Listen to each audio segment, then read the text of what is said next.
chung ca to apiang hi lom na tur hi ra lo ni si Calvary tlam chunga chuan atlan sa te kan leng za amangai na far chau po kan jani Tuan nun dai anisi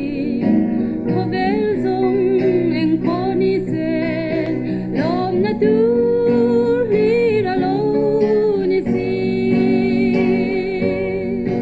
Jana re nga tolo Lungay mang an boy na po Ama nen kanin pol chuan Dam chung ka Piang hi lom na tur hi ra lo ni si